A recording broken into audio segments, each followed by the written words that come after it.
Hi, this is Trey Passer. Welcome to my review of Titans episode 8 called Donna Troy, with spoilers, obviously. This episode begins, of course, where the last one ended, with the Titans and Raven's mother together in the safe house, the Bruce's safe house that they're staying in. And basically, Bruce is saying, Rachel's mother said, listen, I have a house I used to live in 5 years ago. I don't know if it's still there or not, but we can go there. It's in Ohio. And Dick decides to listen. He said, now that you're safe, Raven, now you have your mother back with you, and you have Corey and you have Gar, I need to, go off on my own, basically. So she reluctantly says goodbye to him. She, hugs him. And, and of course, Corey still has to find out who she is. And so, but she agrees that, she's going to stay with them and to travel with them, to at least till they get there safely to Ohio, and make sure that there was nobody following them, even though they did burn up the asylum in the last episode, so they want to make sure that nobody's following them. And Dick decides to go find his friend, okay, and so we find out later that friend is, of course, Donna Troy, aka Wonder Girl, and we have a flashback in the beginning of the episode when they were younger kids and stuff, and you see that they're close friends, and they even talk about the Joker and stuff, and Bruce and Diana a little bit, and then you cut back to the present day and see, okay, and she, he tells her, listen, I quit. He tells her, listen, I quit, and I just want to, and she agrees that, he can hang out with her, for as long as it takes. She says, I have a couch, you can stay with me as long as you want. And then we get to see her use her power, see her leaping ability, and her, and she flips over and jumps over this big truck, okay, and again, you see that, we find out that she's a photographer. She has a, kind of a gallery of a showing of her work, and she invites, Dick to come there. And he said, and he basically tells, encourages him, listen, you're not good for the small talk, but listen, mingle with people. I have to talk to a few people here, but mingle, try to have conversation. And of course, we know that's hard for him to do, to open up and to mingle with people.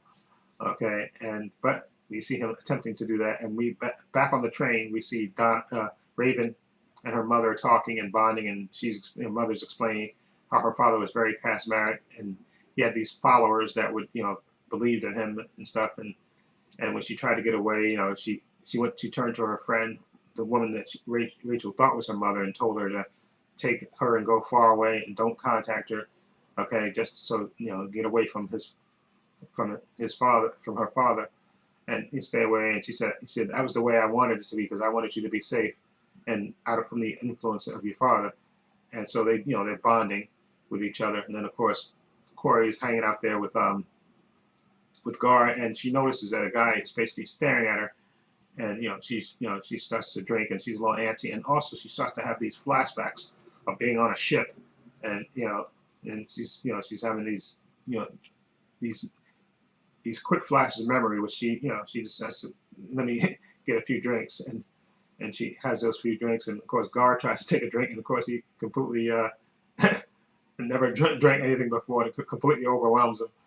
And at the same time, you see again this gentleman is eyeing on her, and she kind of keeps her eye on her. And then she actually tells Garfield to wait right there, and she actually approaches the guy in between cars and actually physically picks him up and asks him, "Who are you and why are you following me?" And basically, he tries to play it off and say, "Listen, I thought you were attractive, hot. That's all it was." But and of course, she lets him down and tells him to leave, and he runs away. And then she goes back, and we find out later when he's talking to his a fellow cop on the train. So listen, this is the girl that attacked the cops in Chicago. No, in Detroit. Excuse me. Yeah, in Detroit. This is the girl that attacked the cops in Detroit. So they basically, their plan is to stop the train and get off and find them. But they find out that once they do stop the train, Corey uses her power as a distraction. So, when the train is stopped, so they have Gar, Raven, and her mother, sneak off and go get transportation. She said they meet them down the road, and she joins them later once they pick up a truck, and they go off, in the truck to the last bit, and drive to Rachel, Raven's mother's house. And then we go back to Dick and Donna, where she says she has a work thing and she has to go somewhere else, to be back in an hour, and tells Dick to stay at the art gallery. I'll be back.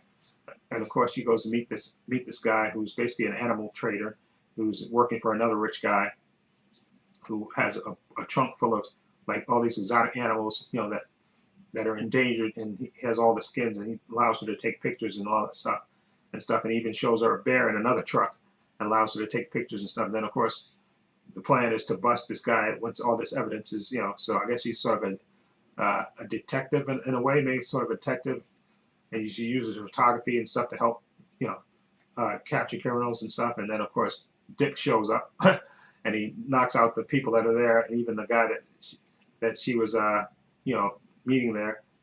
And Donna screams and said, "Listen, you were not supposed to come. I told you not to come. I had this handled. I was just, you know, getting this evidence, and you kind of screwed everything up." So she said, she lays down next to the guy and she said, "Take a couple of pictures with your phone, so that way I can convince this guy later that I wasn't part of this. This wasn't a setup, and that you actually jumped for all of us." Okay, so they go back to Donna's place, and they look through the, you know, she said, "Give me your phone," and she's, you know, she has more of a conversation about him, like, "Yeah, you really have changed, but you have to be more comfortable with yourself before you move. Do like I did, you know. She said, I didn't quit. I just stopped, you know, stopped doing it, and decided I could help in other ways." And she said he has to find that in himself, find that what's right for him. And she said, "Give me your phone so I can transfer these pictures." And then while she's doing that, she sees some of this ancient writing that's of the car that where Corey was at in episode, I think it was episode 4, no, episode 3. No, it was episode 4 where the Corey, you know, she found the, you know, the storage box that had all those writings about Raven and stuff, and she says, you know, where did you get this from? And he says, "Well, this is why," you know, he explains where he got it from, and she says, "I can read this. This is about somebody destroy world about your friend Corey." She said it says basically she was been sent here on a mission to find Raven, okay, and you see them driving to the house where Rachel Raven's mother is, and she's, you know, Donna explained to him. She said, you know, these sayings can have 2 different meanings. One could say that she's here to capture Raven, or she's here to kill Raven. It could mean either way. And you see her driving, they're driving towards the farm, to the house, and you see back in the house, Raven is saying, "Listen, since Corey is having all these flashes of memory," she said, "maybe I can heal your mind, just like I healed Dr. Edison's neck. Maybe I can heal your mind." She said, "You know, why not? Let me give it a shot." And you see, she touches her, and she has more quick flashes of memory. And again, while Dick and them are driving, and they said, "Listen, it could mean that I think your friend is there she's here to kill Raven." And then you see, while Raven's touching her forehead, you see her eyes light up, and then she grabs Raven, and she screams, and then it goes off like that. Okay, so kind of left on a cliffhanger. Yeah, so we don't know if Raven's there to kill her, or excuse me, Corey's there to kill Raven, or just to capture her, but we know that she's just here probably there to help her. But that's just speculation. Anyway, that was a good episode, because we got to see another Titan, an old Titan or old teammate of sidekick of Wonder Woman. We got to see Donna Troy. Okay, and the actress was good. She was good. She was really good as Donna Troy. You kind of believe that they were friends. Okay, and you know, they were selling the brain chemistry and stuff. And you also got to see more. You got to find a little bit about Corey, that, you know, that she was apparently this traveler. It looks like she was in some sort of spaceship or something. So she may be alien, for like in the comics. She may be, because you see her in this, looks like a sort of a spaceship. You have quick flashes of it. Okay, and then again, we get to know a little bit more about Raven's father and stuff, and how he was this charismatic guy, and he had these bunch of followers that were loyal to him. So we got to know more of Rachel's father's background, and I wonder if we're going to meet him later in the season, which we probably will. Anyway, again, and then of course we have Donna and Dick having that conversation about who he wants to be in the future, which is probably going to lead to him being Nightwing. Just saying. Okay, so this is again a good episode that advanced the plot, get more characterization. You got to even see a flashback of younger Donna and young Dick, you know, and we see how close they were. So again, another good thing.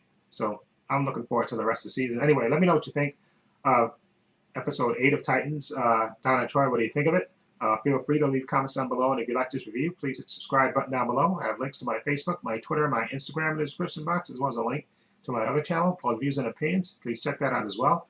And this is Troy Pastor saying so long and take care.